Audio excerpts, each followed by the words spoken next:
लोकसभा चुनाव के तैयारियों का जायजा लेने कलेक्टर केएल चौहान और वरिष्ठ पुलिस अधीक्षक सदानंद कुमार जिला मुख्यालय स्थित मंडी परिसर में स्ट्रांग रूम पहुंचे। उन्होंने संबंधित अधिकारियों को समय सीमा के भीतर ही कार्य करने के निर्देश दिए हैं। इस कार्य में किसी भी तरह की लापरवाही बर्दाश्त नहीं की जाएगी।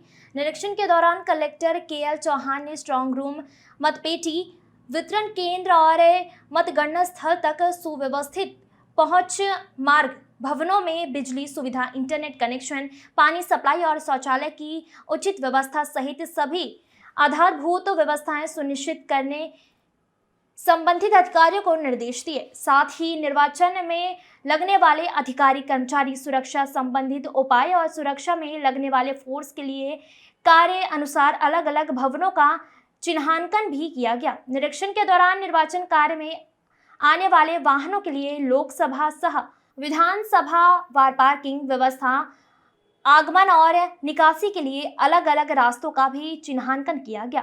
कलेक्टर द्वारा उक्त सभी आधारभूत व्यवस्थाएं संबंधित अधिकारियों को समय रहते करने के निर्देश दिए गए, जिससे जिले में सुव्यवस्थित निर्वाचन कार्य संपादित कराई जा सके। इसके साथ ही कलेक्टर एसपी ने उप जिला निर्वाचन कार्यालय में स्थित ईवीएम वेयर हाउस सहित विभिन्न अनुवीक्षण इलाकों का भी अवलोकन किया, जिसमें स्ट्रांग रूम व अनुवीक्षण सेल, एमसीएमसी सेल में तैनात कर्मचारियों से मुलाकात कर ड्यूटी संबंधित जानकारी ली। इस दौरान कुछ व्यवस्थाओं को दुरुस्त करने के निर्देश दिए। निरीक्षण के दौरान जिला पंचायत सीईओ दिव्या अग्रवाल, अतिरिक्त पुलिस अधीक्षक अविनाश ठाकुर, उप जिला निर्वाचन अधिकारी R Dubey, PWD EE Shri Verma, sub engineer Vibhakar Joshi सहित अन्य संबंधित अधिकारी कर्मचारी उपस्थित थे। Bureau report.